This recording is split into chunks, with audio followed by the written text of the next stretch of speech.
this week's edition of the Q-Cast with me, Steve Q. Nice to see you all, and I'm absolutely delighted and honoured to be joined by Carole Railton, FRSA, which is that means she's a Fellow of the Royal Society of Arts, and I know that. She just told me. I didn't know what that meant 2 moments ago. So for the past 18 years, Carole has been carrying out groundbreaking work as a behaviourist, specialising in body language, so unfold your arms, to help people maximise their business potential in both sales and directorships, and previously a high flyer herself in BM and Xerox, first in sales, then as a sales training manager. Wow, I better watch my step here. And later as a manager of 9 sales and marketing operations in North Africa and the Middle East. The data point as branch manager before becoming a director stroke MD of a software house that she and 2 other directors tried to buy. That would be an MBO, and we'll hear tried. That's interesting. We'll hear about that later. So Carole, loads of notes on you here, which we'll refer to throughout this podcast. A very warm welcome. How are you? I'm really well. I'm really, really well. I'm glad that we're nearly out of this pandemic. Yeah. Well, we've all got to adjust, don't we? We all have to adapt. I have a saying, 3 A's. It's adapt, adjust, adapt, adapt, something like that. But you've just got to take it as it comes, haven't you? Indeed, and I think it's quite a good time for salespeople to actually upskill as well, because they can't see so many customers and things like that. Yeah. Good time for learning. I agree with you completely. You know, there are, it's funny, isn't it? There are those people we've heard of who have, during this pandemic lockdown, become couch potatoes, eaten loads, drank and smoked far too much, and all that. And then there are those people who've cracked on, upskilled, taken online courses on things like Udemy and such like, yeah. Yes. And really, they're going to return the other side of this far more effective and far more efficient in whatever it is that they do. Indeed, yeah. That's absolutely right. Carole, so tell me, or tell our viewers looking at this today, you're into studying people's behavior, body language. As soon as we got to know each other a few weeks ago, the body language thing, I tell you, it reminded me. I used to do a regular public speaking gig in the 90s in London at one of the hotels for a company. And there was always she was one of the women that always turned up every single week and always brought a guest. But she was always somebody who would disagree with you and talk to you afterward, which is fine. But she always sat there with her arms folded like that on the front row.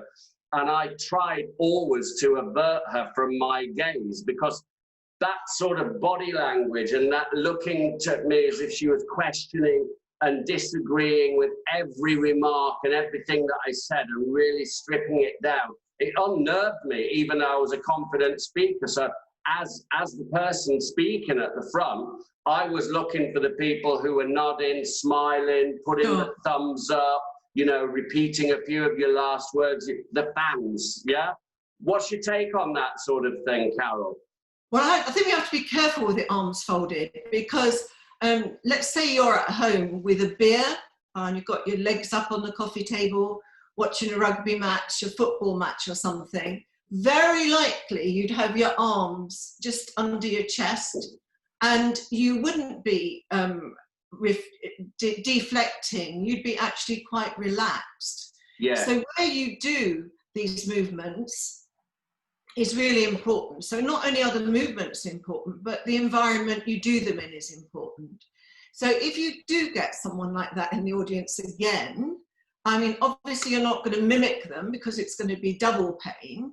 But what you can do is actually look at their breath pattern, because even that actually, you know, mimicking people is a bit of a nightmare. say the person is really depressed and you mimic them. I don't know, they're doing something like this and you start mimicking them down below.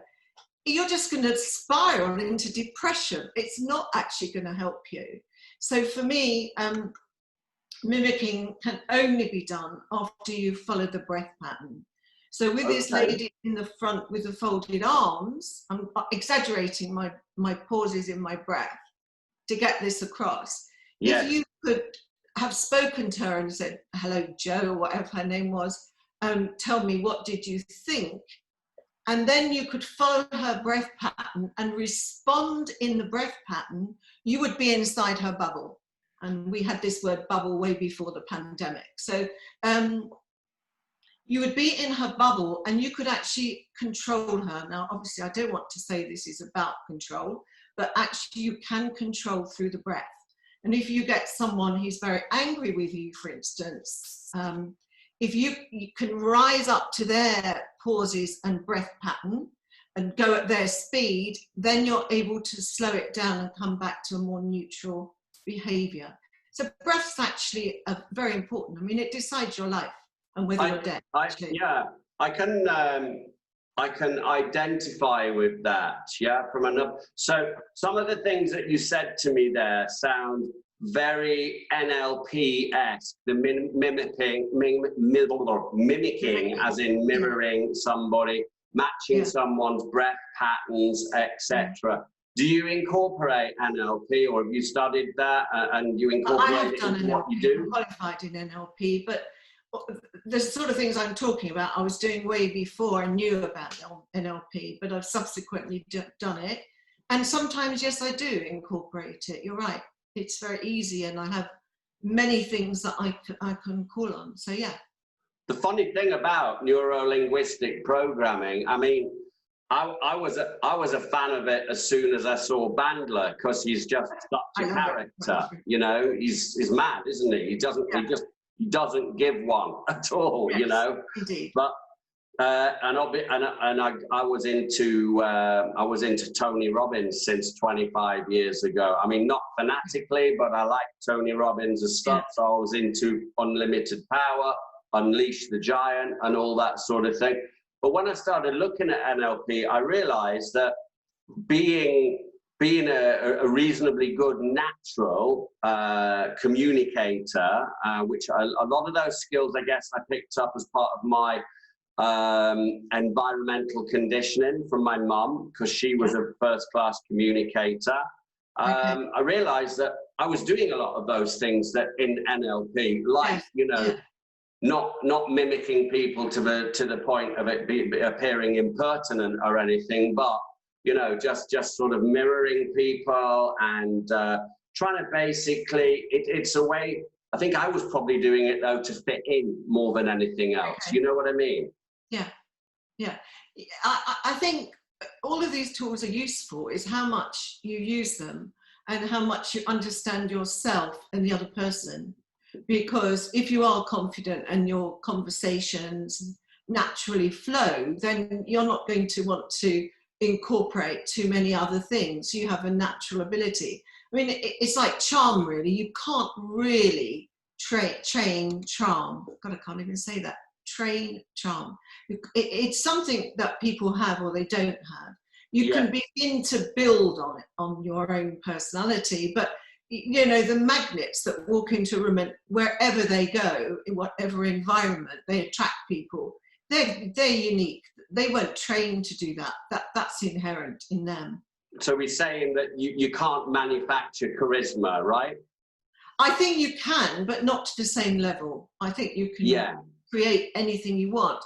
But this natural, authentic level is further away from us than we think. Yeah. And so, Carole, tell us, because I'm certainly interested, and I'm sure anybody watching is, what got you so passionately and you know, immensely interested in the study of human behaviour? Okay, you mentioned at the beginning that I worked in the Middle East for a while. Yeah.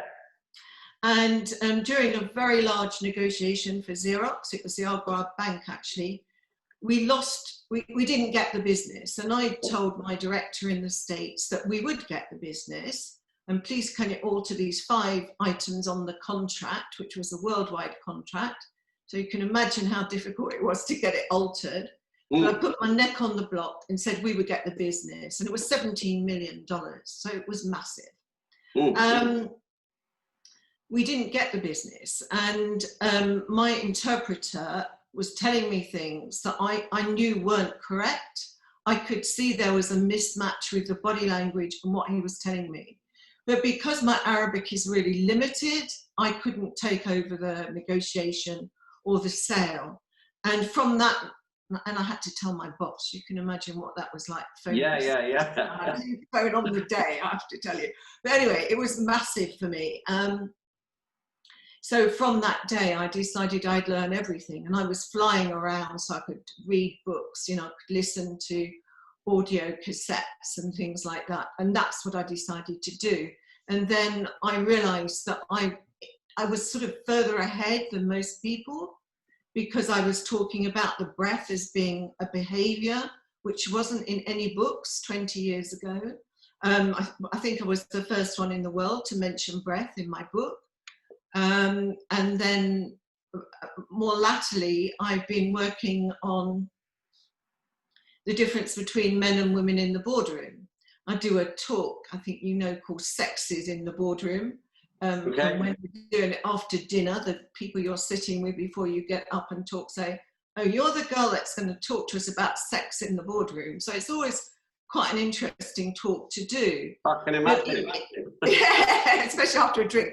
But what I think, I'll tell you what one of the main differences is that women make more movements than men. So if we were to count now the moves at the end of this session, I would have moved more than you. Okay. It's a given. It doesn't matter who you are, what your sexual orientation is particularly. It's a male-female thing. Why is that? Well, we blink. It's to do with hormones. I could go into great depth. It's to do with hormones. We actually blink more than men, and when we're pregnant or we're on the pill, we actually blink even more. So you can actually tell if someone's pregnant from the blinking of the eye. So there are things like that. We take more breaths than men. We have different circuitry inside our bodies. So we're born differently, really. But the issue in business, which is where I'm focused, is people at the top make less moves. So you think of CEOs, the Queen, someone like that. They don't make hardly any moves at all. I mean, they wouldn't be doing this that I'm doing. They would be quite stoic in their presentation. So here we are at the top. You don't make moves. Men make less moves. So even when women are at the top, they're not perceived as being in that role because they're making more moves, and they compound it. When I used to be a director, go into a boardroom, then I would have a handbag over my shoulder, maybe my iPad or a briefcase. Then my pens were in a zipper, and I'd put my jacket on the coat stand. I'd made about 15 moves before I'd sat down. Right. And the guys would come in, take out the iPad out their coat pocket, maybe one of those pointers, I'm talking a few years ago now, and, to tap on the computer. That was it. They didn't undo their pens. Their pens were clipped in their jacket. They didn't have to carry they didn't carry razors. Some women have to carry sanitary products and things like that. There is more to it than being a guy with a pen and an iPad. Well, I can assure you, from what you've said, I've never been pregnant nor ever been on the pill. but I must have a feminine side, because I move a lot. And when you said that just there about, so there are these, I have a friend of mine in the Philippines, for example, very suave guy in his middle to late 60s. And he walks around with a proper shirt, not a t-shirt like this, but a proper shirt. He's very old school, short sleeves for the heat, and a top pocket in there. And in there, he manages to keep a very slim cigarette case, a very slim, small iPhone, and a pair of reading glasses in one of those little tubes. And that's all the guy carries around. And he has a little clip with some cash and a card in the back pocket of his pants. And he's a minimalist. I turn up to, and he'll turn up to a meeting like that. I turn up to a meeting a bit like the lady you described there. I turn up, iPad, laptop, moleskin book, my pen, and I put them all out. So I make a lot of moves because I'm a kitchen sinker. You know what I mean? Yeah, okay. I still think if we did an example, have you walk around a table, not tell you why you walk around a table, and people count the number of moves that you made, and then run a female to do the same behind you or before you, we would find, in 17 years I've been doing that exercise, it's never, ever been upset. So actually I'd quite like to do it with you to see if it would change the dynamics. Or is the women have made more moves.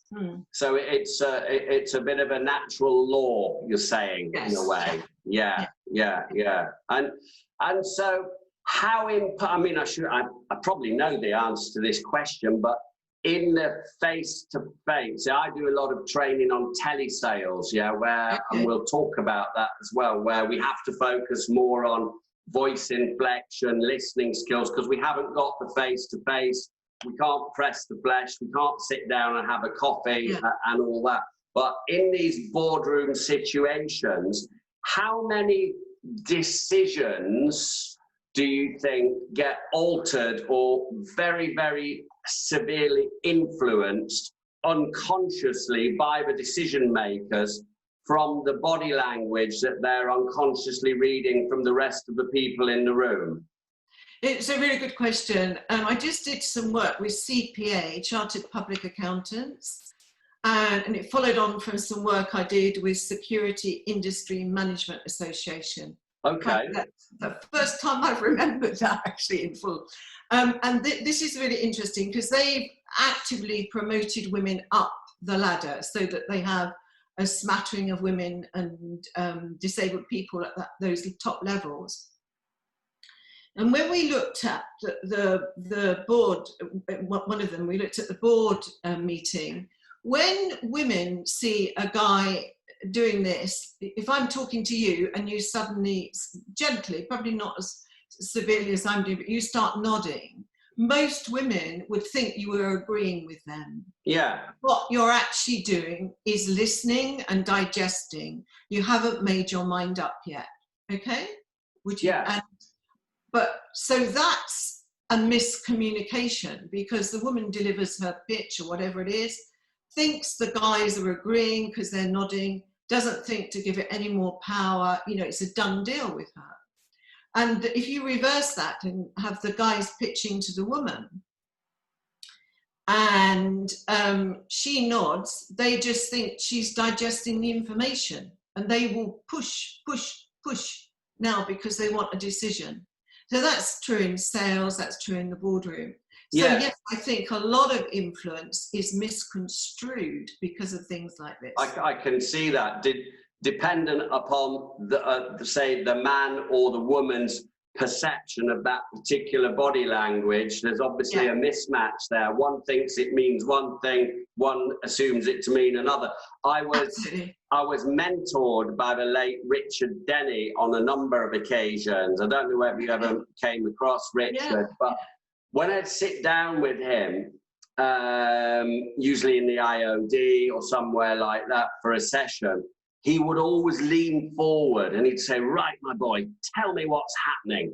And he just had this wonderful positivity and charisma and magnetism. But he used to sit like that, and he'd change his facial expression when I'd say something. And I said to him one time, I asked him about it one time, and he said, "Oh, I do it automatically." He said, "But I learned a long time ago to do it." He says, "I'm doing it to let you know that I'm listening to you." Yeah.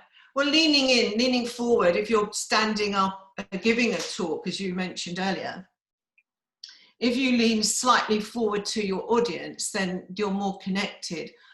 If you look online, if you look me up, you'll see that I assess the body language of the top 10 TED speakers in the world. And the gig was to find some commonality in their body language. but I could find clusters. You know, Tony Robbins broke all the standard rules. You know, he shouts, he points, he drags people out of the audience he doesn't know. You know, he's a law unto himself. And then the others are too, actually. But there were one or two things that they did. For instance, when they were talking from their heart, they would put their right hand on the heart. And as long as that's totally in tune with the time you say heart, that has an impact. People take that as an innocent and a connection. The timing of that is quite important. But that was one of only 3 things that they all did. It was quite interesting. Well, very interesting, actually.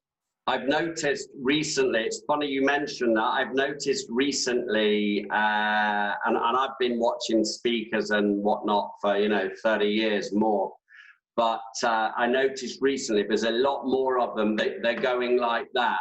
Read the article. What can I say? What I mean? Yeah, it's funny, isn't it? Yeah. So just out of interest then, can you remember who were the top 3 head speakers? Well, there was the guy from Amazon, Tony Robbins, Cheryl from Facebook. No, I can't remember all their names, but if you just look me up on the internet, it'll come up. Yeah. It was a few years ago. Interesting. What was interesting, the guy from is it Amazon, the guy that's just got together with a Spanish girl, is it Jeff Bezos? Yes. When I assessed him, I didn't put this in the report, but the whole of the time I was looking at him, he was wiggling his wedding ring. Now people do it, they do it and then they stop, but he would do it, stop, do it, stop, do it, stop. And that is a very visual, I'm not happy in my marriage. I mean, it wasn't part of what I was assessing, but I could see it. And because of something else that happened the other day, I had to look it up. And there was my notes, which I didn't put in the final report. I do a column of what I do, and then I put all my other notes, because people sometimes ask me to validate it even more. And there it was. And then the next thing we know, he's left his wife and, he's with this woman. So he was already doing that years ago. Yeah. Interesting. So be careful. If you're trying to have an affair in front of me, I'll know. I'm not doing any such thing. So typically what sort of companies are you working for or working with as a consultant? Who are you looking to? Who's your ideal client right now, Carole? Well, I think I'm probably going to veer back into sales organizations. I've been working for an estate agent most recently, in a cartoon company, looking at behaviors and things like that, how they push forward the implication from the movement of the cartoon, which was really interesting for me. And a big stockbroker just had me looking at all the CEOs that deliver forecasts for the following year, their AGM. They say, we made these billions, and now we're going to make even more billions next year because we're going to do this, this, and this. And the room is full of stockbrokers and investors. And my job was to look at the videos of these people giving this feedback and seeing where they were under stress. The guys wanted me to say when he was lying, but I obviously can't do that. I'd be in big, big trouble.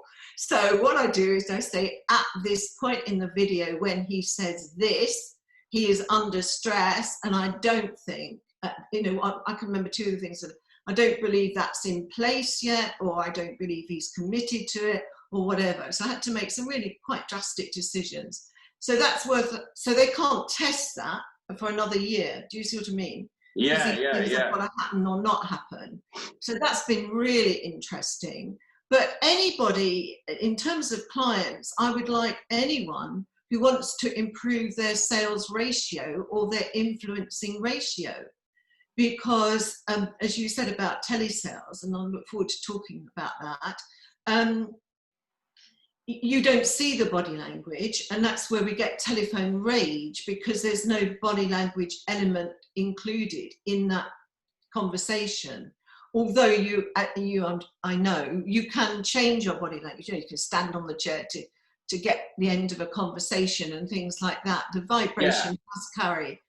And we all know, I think the easiest thing about telesales is when on a Sunday morning you all agree to go to the pub and one of your mates doesn't turn up and you ring and they say, oh, I'm just on my way. But you know, because you know them, that they're lying down, they're still in bed. We already know these things, without having to do it's given, isn't it? Training. But so anybody that wants to increase their sales level, and I do work on a retainer and then another fee. So if they don't get what we agree as the objectives, I don't take the second fee. Yeah. I've worked like that before. It's a good way to work. Yeah. It keeps you locked in and incentivized. So I tell you something which is I've noticed lately, and I'd love to hear your opinion on it. There are, I don't know whether these people are millennials, post-millennials, or even now sometimes people, my age or older, but there is a growing, and it's a bit of a bugbear with me, this, Carole, I have to say, but there's a growing reluctance to engage over the phone or face-to-face.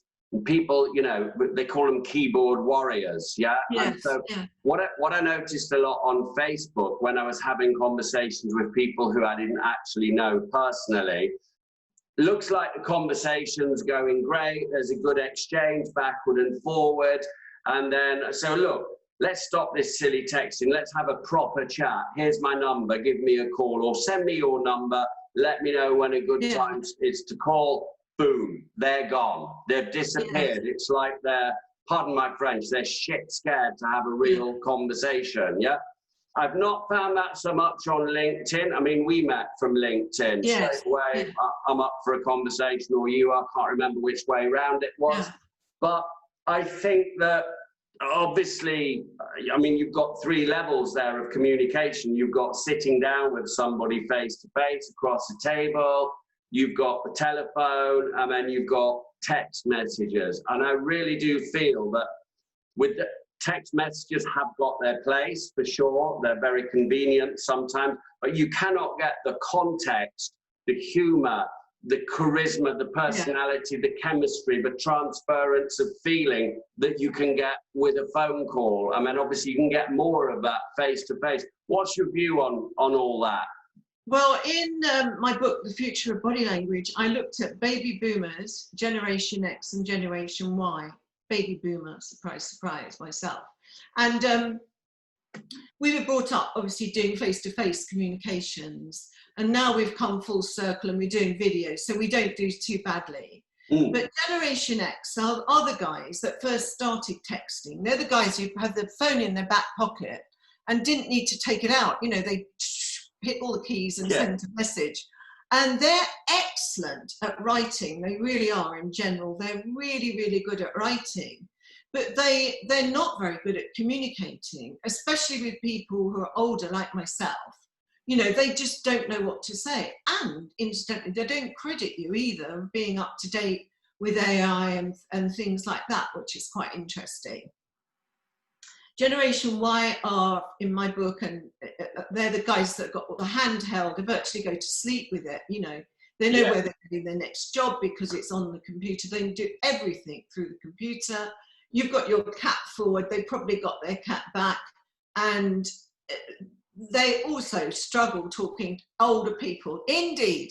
And but they know what they're doing more. And the generation, the X and the millennials and things, they're a different breed altogether because they haven't had this intimacy at a business level. They have started with text and they have done videos. So the handshake doesn't really exist anymore. They hug each other or bump each other. I'm talking about before the pandemic here. And there isn't that physicality, and different sides of your body mean different things, for instance. So we give out with the right and we receive with the left. So that's really important. They don't have those skills at all, not at all. and we have to teach them those skills, because they're on the computer in their bed, they're on the computer at home. Parents give them the computer as they're growing up because they can't, haven't got the time to teach them, interact with them. So they're denied this physicality, and I think that's why there's so much brutality in sexual behaviour now of youngsters, more than there ever was before. I think that comes from how we are adjusting to screens, and it is a different behaviour. I mean, everybody goes hello or goodbye and waves. If you on a screen, you wouldn't do that if you went into someone's office, would you? Hello, No, you would not. Steve. No, yeah, I get it.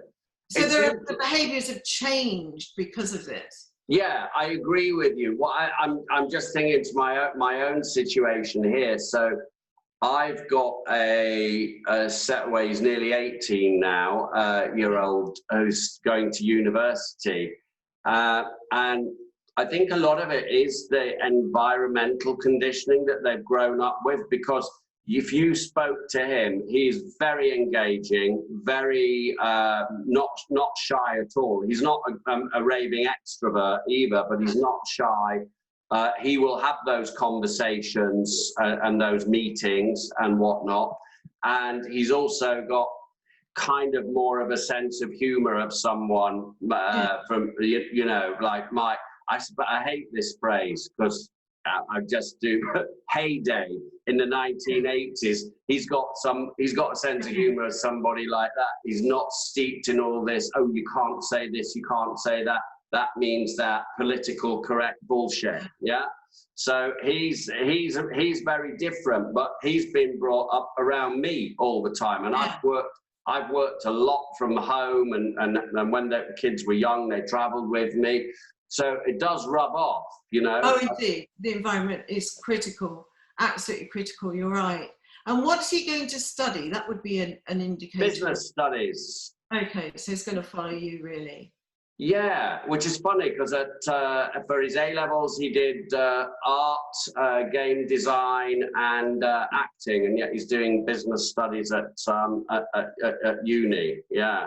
So Carole, tell me, you've written a number of books. Could you elaborate on that for us, please? Certainly. What a surprise. Yes. I'd show you this. This is the future of body language. This is a small book you put inside your desk, really, as a reminder. And what it's looking at is how to perform on multimedia. So when the handshake isn't there, what do you do? How do you connect to someone online?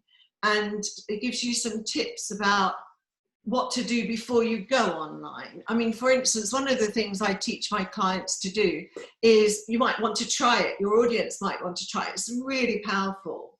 If you imagine you have a heavy crown on your head, so imagine that your hat now is a very heavy jeweled crown. What happens is, to keep that crown on your head, you have to straighten up, open out your lungs to keep the crown on your head. And I said earlier that the breath pattern is vital. So you need as much breath as you can muster, really, to make this happen. And that gives you the opportunity of opening your lungs, pulling your shoulders back. It really works. That's something to do before you go online. In fact, before you go on stage as well. I used to do this.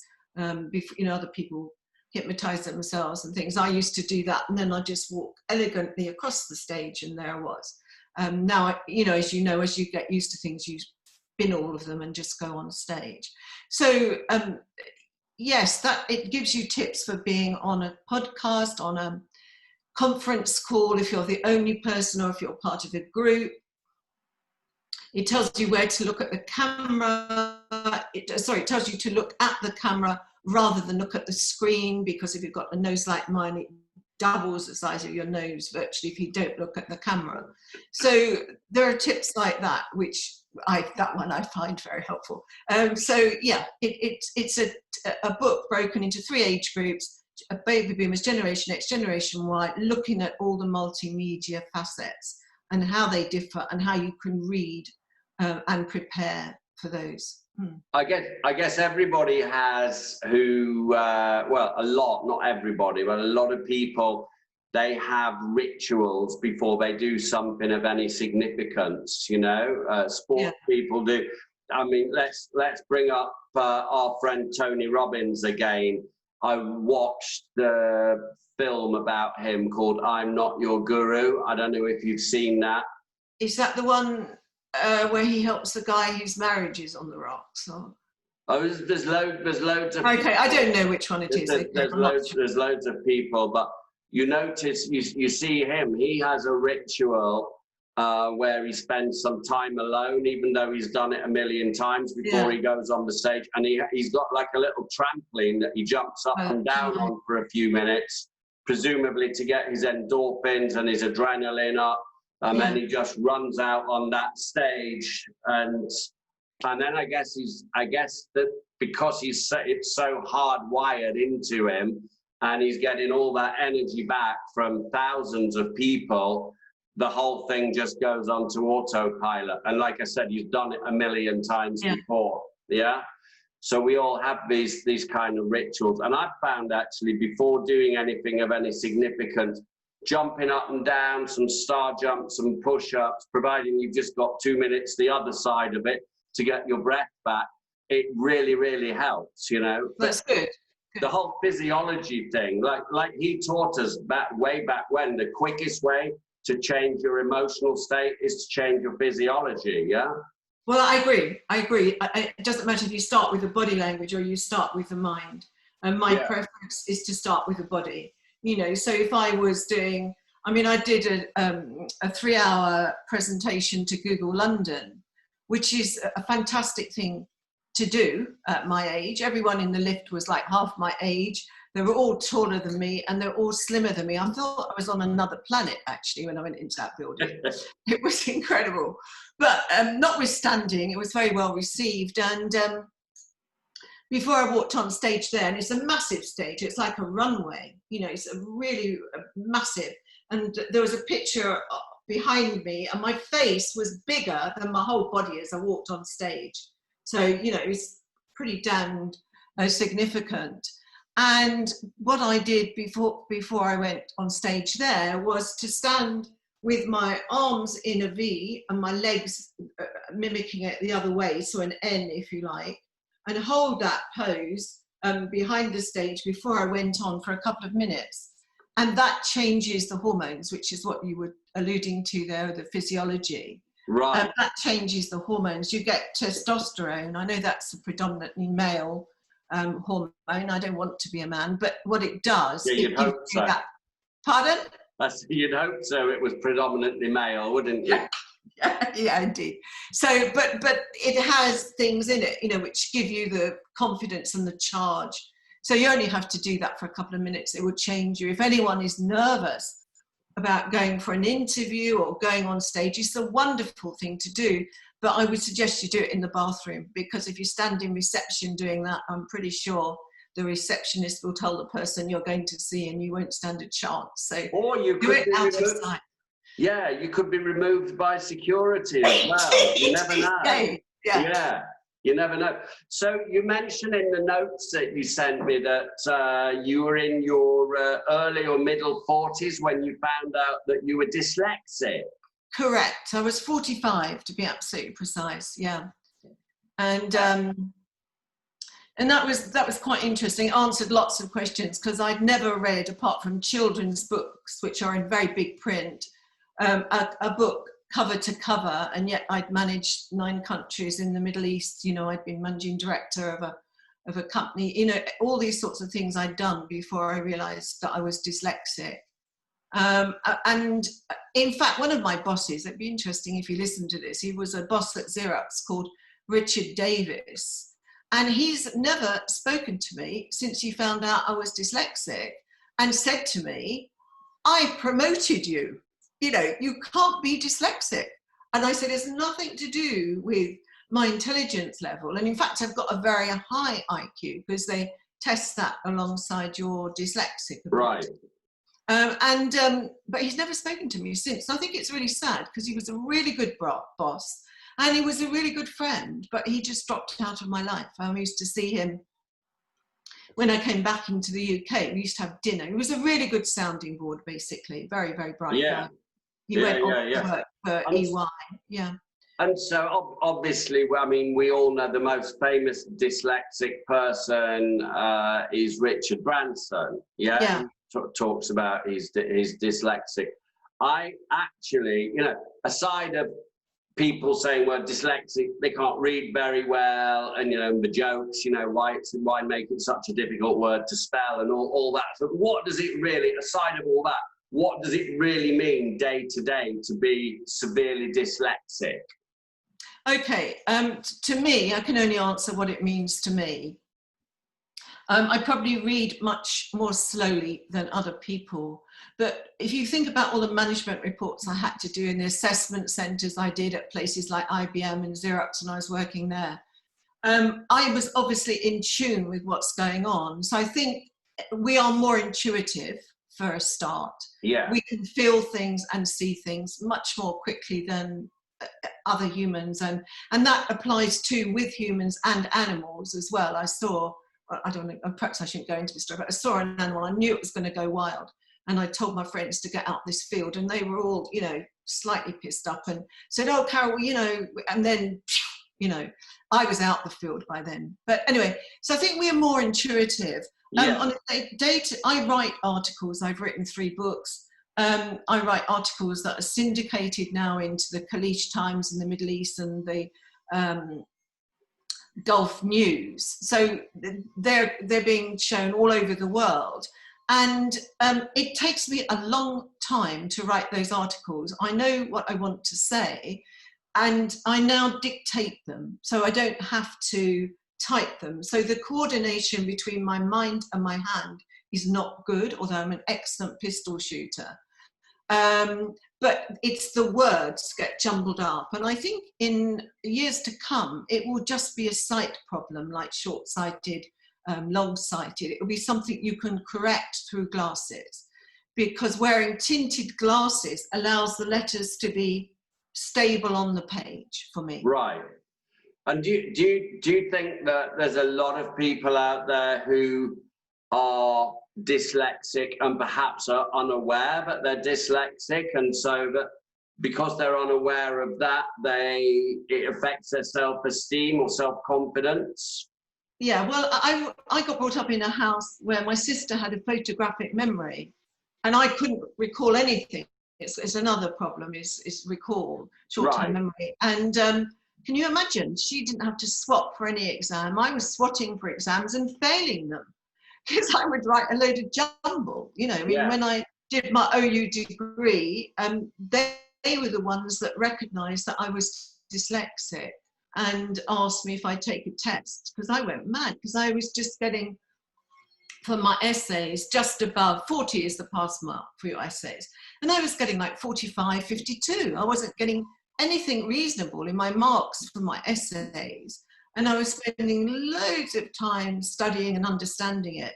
And the tutor phoned me up, and I remember I was in tears. I really hated him, because he was giving me such terrible marks. I was ready, you know, all this effort. And he said, actually, I think you're dyslexic, because I can tell that you have a lot of knowledge, but how you're putting it down on the page doesn't make any sense. And then I'd get my essays back and I'd look at them, and I couldn't make any sense of it, you know. So it was just coming out of my brain without any structure. Now I have a business partner who's in New Zealand, and she's a financial journalist when she's not in business with me.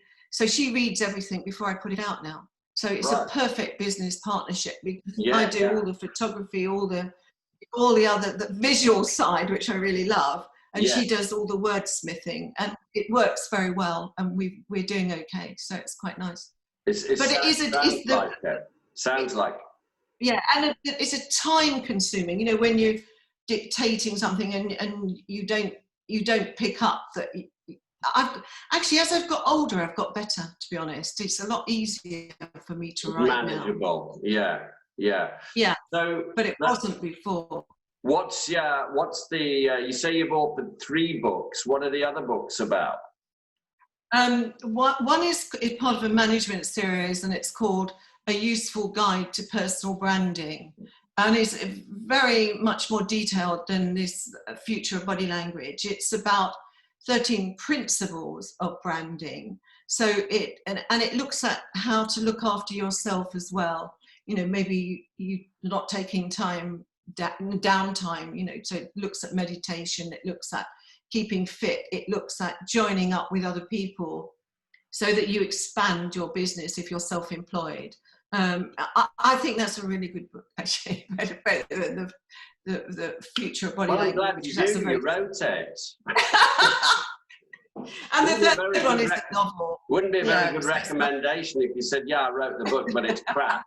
Well, I think it's good because it's my heart, you know, there it goes again. My heart is in that one because it's got stories about what happened to me when I had a bum deal from Apple and things like that, and how they resolved it, and why they're a good brand. You know, I think for me, a good brand is a brand that if you make a mistake, you, the client, forgive them. You know, that's the ultimate for me in terms of branding. So yeah, I suppose so. Yeah, I was talking with. It's interesting you say that because I was on a networking meeting this morning over Zoom with about 25 people, and they asked me to say what I did, which you do every week, and I said, you know, I think that nowadays it's so hard for a lot of businesses to get new customers because there's this whole new model of advertising. As soon as you advertise, then you know your prospects, they see all your competition because they Google you and you see everyone who's like you. So it's really, you've really got to differentiate yourself to get the business in the first place. And there's a lot of companies who do this very, very well, Carole, but then their customer service is crap. You know, so when I'm on the phone and I'm getting, you know, just message after message after message, and I'm waiting to be connected to someone who I know is in the Philippines or in India. Why are they there? Because this company want to pay less money for the customer service. And there's all these messages saying, you can actually probably go to our website and find out what you're looking for. That says to me, we've had your money, piss off, work it out for yourself. You know, and that really irks me. And I think that customer retention, customer service are subsections of selling, because you ain't gonna, if you're not gonna stay, you're definitely not gonna buy again, are you? Yeah, you know? yeah, absolutely right. They don't have the priorities right. I mean, probably when you and I first started in business, there were massive marketing departments, small sales departments, and marketing used to tell sales what to do. What a load of crap. You know, sales should have been feeding to marketing to know what the customers want. You know, that even though there was massive budgets, masses of brochures, the salespeople were still on their own when they were out with the clients. I know that, you know, IBM, Xerox, all of those clients, it was the same deal. You know, I had to find out what the client really wanted, what part of that service or product were they going to utilize to do what. I love everyone I used to work with, but I mean, really, it was a nonsense, the sort of money that was going into those departments at that time. So I'm really pleased to see that sales and marketing are joining up, and that more sales are leading marketing. You know, I'd had a conversation this morning with a woman who's very well known about developing salespeople, and we were talking about how individuals in a company could use the internet. You know, they need a voice, these people who are just admin or something. They need a voice. So she has a contract to train people to use their authenticity in order to talk about the company, not the products, but the company she works for and why she likes it. So there'll be a lot more information coming out, I think, from individuals in companies, which will help the salespeople because it creates an aura of openness. But you're quite right. You get the sale, and then there's no follow through with customer support, customer service. You know, how often I don't know, but this has happened to me twice since the lockdown. I bought products, they've been delivered, and I've had to put them together, and I can't. I've got the manual, and it makes absolutely no sense to me at all. Well, they don't. You know, it's how can that still be going on? Yeah, I'm not a very practical person, so as far as I'm concerned, when you get one of these manuals of how to put the desk together from IKEA or whatever it is. It was a barbecue, and it's got loads of different parts. It was a nightmare. I had to pay someone. Yeah, I would as well. To me, it's nothing but a vague set of clues. It doesn't. It's not instructions. Yeah, that's very well put. They're not. I like that, vague clues. Yeah. So, and your third book, what's that about? Well, it's nothing to do with business at all. Something different. Is that a fictional thing? Yes, it is fictional. Yeah. But there's part of the main character that I'd like to be, I think it's fair to say. There's always some element of... There's a lot of fictional writers whose, they're protagonists, or a lot of people that they write about frequently in their series of books that follow on from one another are kind of their alter egos. Yeah, definitely. There's a writer called Kathy Reichs. Have you read her? I know that name. What's she written? Well, she's a bit like she has a character called Tempe Brennan, who is a anthropologist. So she gets involved in gruesome police investigations. Yeah. And she spends her time between Quebec and somewhere in Florida. And she herself is a trained anthropologist and lives in Quebec, but has a holiday home in Florida. Work it out, you know? Yeah. It's kind of a I think it is. It's type character, you know? Yeah. No, I think it's inevitable, because you're putting down what you know or what you feel, and it's obviously embellished by how you've lived your life. It's as simple as that, really. It comes back to that word you used a few sentences ago, authentic, doesn't it? You know, it's authentic, it's experiential. So let me ask you, and I'm sure whether you can mention any names or not, but I'm sure people would be interested to know, have you sort of coached or mentored, worked with any particularly well-known or famous people or celebrities throughout your career? Yes, I have. I've worked with, I won't give the names, I'll just give the description of the job and you can work out the era, okay? Right. I worked with a CEO of a pharmaceutical company, and here's the clue, his first language wasn't English. Okay, I'll give that one away. And that was really interesting because when you've got someone at that level, you think they've got it together, they must have it together. And we had a really successful time. In fact, he dropped me, also quite unusual, was he dropped me down to his financial director to do some work with him. Normally you don't go up and then drop down, it often goes the other way. So that was quite interesting. I've coached, well, there's some on my LinkedIn profile, there's people I've coached actually that have given their names. I coached the now chairman of CPU, Chartered Public Accountants in Ireland. So I coached him, he's the top accountant in Ireland at the moment. I've had some heavyweights, I've had some I've had some pop stars as well. So it's quite nice. Yeah. And a question I was wondering, and I'm sure maybe one or two people are also wondering, when somebody is used to speaking or communicating in the boardroom, to groups of people, and then you say, no, look, you got your body language all wrong, this is out of sync with what you're saying, etc., etc. Do people find it difficult to, in your experience, when you monitor them, do people find it difficult to adopt and adapt those changes? And what I mean by that is, I used to play quite a lot of tennis, and then I moved somewhere where the apartments had indoor tennis courts as well. And the only person I had to play with was a tennis coach. And he said to me, no, you're holding, and I was quite good. I was okay at tennis. I was no bee on board, but I was okay. And he said to me, no, you're holding the racket all wrong, Steve. And when he taught me to hold the racket in the correct way, I couldn't hit the ball anywhere near as if it felt wrong. And this happens to people when they get golf lessons as well. They think they're quite good, so they think they're going to take it up a level, and they actually go back down for a period of time. Does that happen in this context?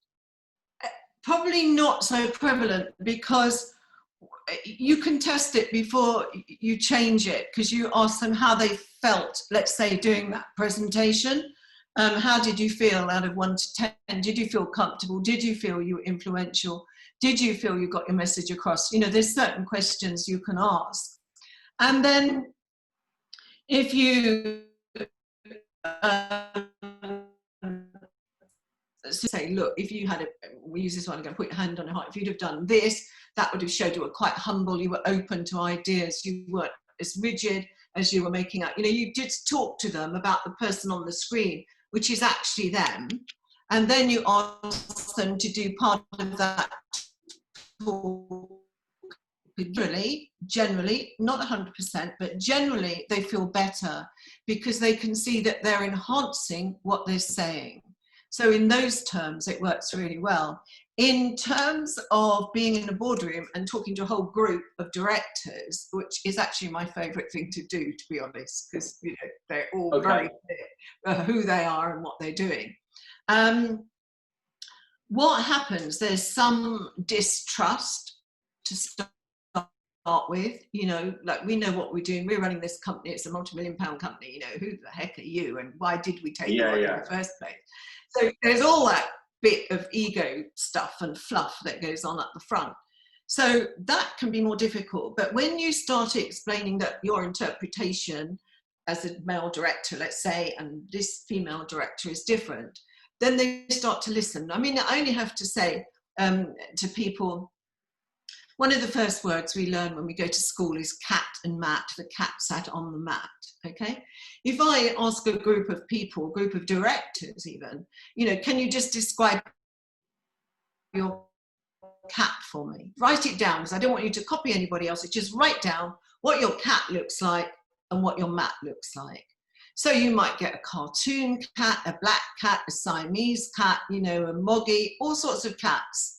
And then the mats, you know, flying mat, a Moroccan rug, you know, all sorts of things. Yeah. So even with just simple 3-letter words like cat and mat, everyone's got a different interpretation. So adding body language to cement what you're saying is really powerful. And then they get it then. But you normally have to break it down to that sort of level, to be honest. But it's quite funny, isn't it? You know, you go into a boardroom of, you know, very sort of egocentric, you know, sometimes bombastic directors who've got where they've gotten, not because they don't take any crap from anybody, and they're very driven. And you can have immense fun with them by breaking them down to basically a child's game. They love it, don't they? You know. Well, you know, to look at my references on LinkedIn and all over to know that, you know, it works. Yeah. You know, people. Yeah, and we always end up. Even you look at the contacts, you might get some clues as well. There's some quite highfalutin people there. Yeah. So and actually they learn much more quickly, those highfalutin people, because they can see it's an advantage, and that's what they want. They want the return on the investment. They want the return on their behaviour. You know, they want the next job at the next company, of course, the roll up to MD or something. You know, so they're ready and open. And I think that's the difference, really, at that level to perhaps a lesser level. Mm. Yeah, it's funny. I've found, and I'd like to ask you this. So on the sales side of things, in fact, somebody asked this question a similar question on LinkedIn the other day, in a thread that I was involved in a conversation on, and it was basically, saying that a lot of sales managers feel intimidated if they get good salespeople. Why is that? And I said, oh my God, that's what a sales manager's looking for. You know, if it's someone, no, the question was, if it was a sales manager and who recruited someone who's far more effective at selling than they are, would they feel threatened by that? And I said, well, that's exactly what you want. You're not specifically there to sell as a sales manager, to sell the product or service. You're there to sell those people on becoming the best that they can, on earning the most money, on representing the company to the best of their abilities, and all that sort of stuff. You're there to manage those relationships and, you know, bring out the best version of those people that you possibly can. You're not there to compete with them on the telesales or the meeting. Yeah. And so to me, that says somebody who's very, very insecure. Well, it is. It is someone who's insecure and unclear of their job description as well, by the sound of it. But just let's caveat that with salespeople in general, because they are so driven in the main and competitive in the main, actually asking them to do a presentation is to their colleagues is quite difficult. They can do it to their clients, but because they're feeling judged, they find it more difficult to do a presentation in their own environment. So if you have demonstration competitions, you know, if you have a big product that's technical, you have to press through a few buttons and things, then that also can cause trauma to the average salesperson, because that's not what they're trying to do. Excuse me, they're trying to influence people to come along a path with them. And when you're doing a demonstration, you're actually saying this is how it is. Yeah. Salespeople are a funny bunch. If you get promoted, sorry, I'm losing you on the line. Salespeople who get promoted to manager will often suffer from what you've just said, which is a feeling inadequate because they're not actually still getting the sales, when more of their job is about strategy, making sure that the salespeople are active in certain areas, whether it's prospecting, suspecting, whatever it is, that's where they ought to be. They ought to be looking at measurements and getting their people working. I've always said, Carole, that, you know, a good sales manager, this is how I operate, because I do interim sales director jobs, management jobs, okay. and I always just want to make people feel relaxed. I want to get the best out of them. I want to get the egos, leave the ego in the cupboard on the way in, you know, and let's just get down to it. And I think that praise, recognition, and encouragement to salespeople are what sunlight, sunlight, water, rainwater, and horse manure are to roses. You know, they make them flourish, they make them grow, and that's what we want to do with our salespeople. Yeah. Well, people need to feel part of the whole, you know.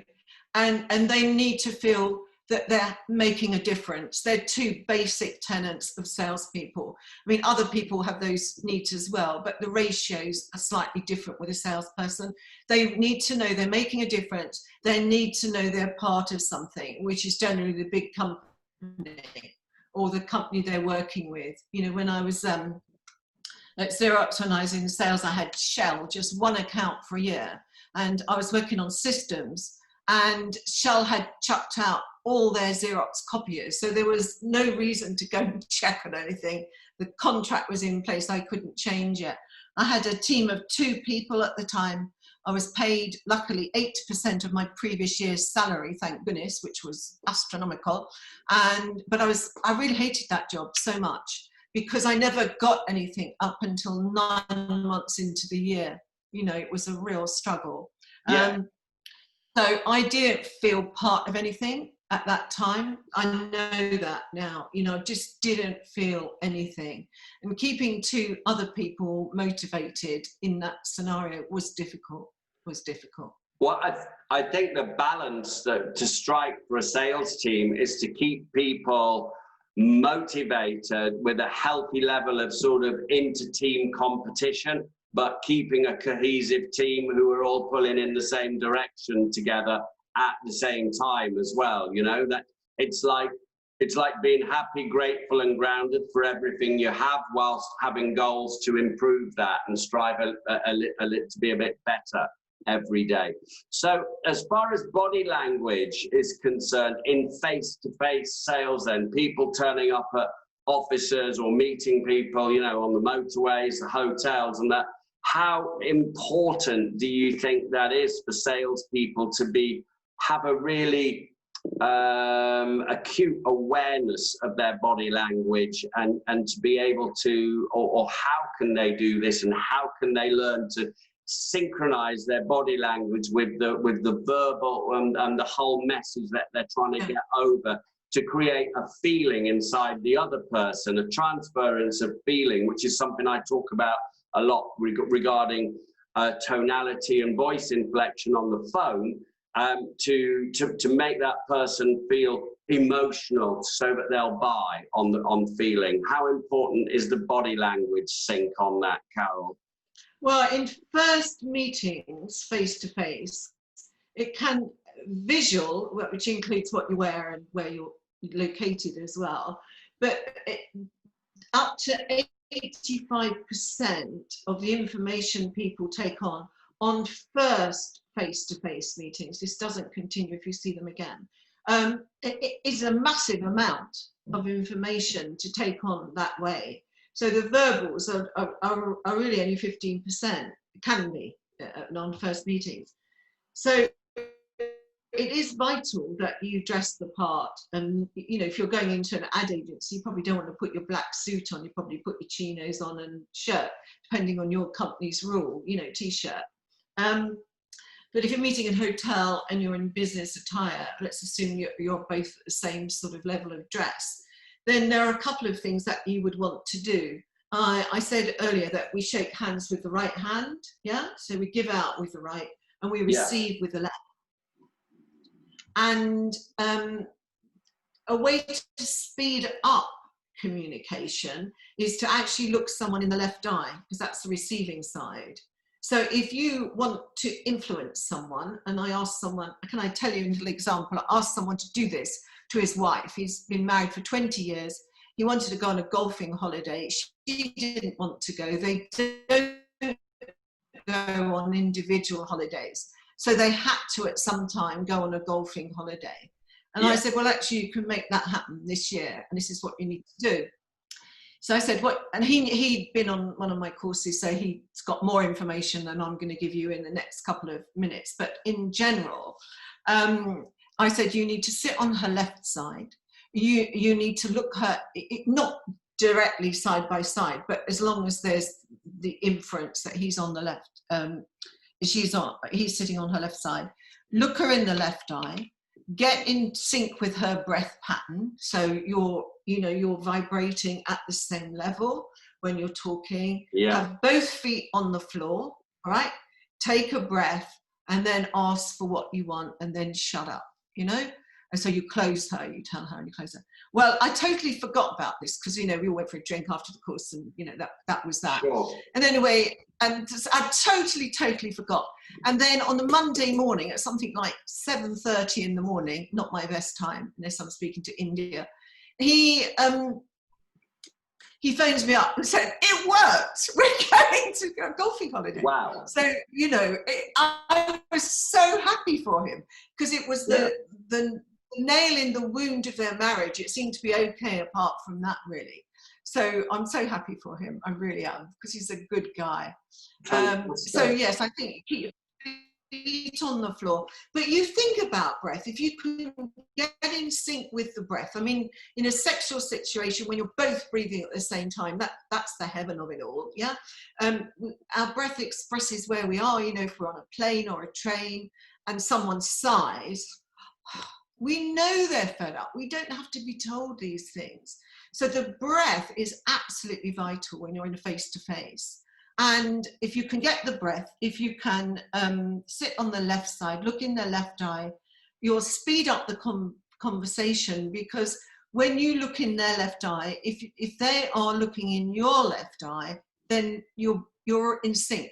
You know, you've got the breath pattern. You're in sync, and it's one of those where they know they like you, but they don't know why. It's one of those. Yeah, yeah. And so you said this guy had been on one of your courses, Carole. Are you doing public courses or seminars, or any plan to do that? Well, we've got, oh, I should have brought the dates. I've got one a month from August. I think it's August the 23rd.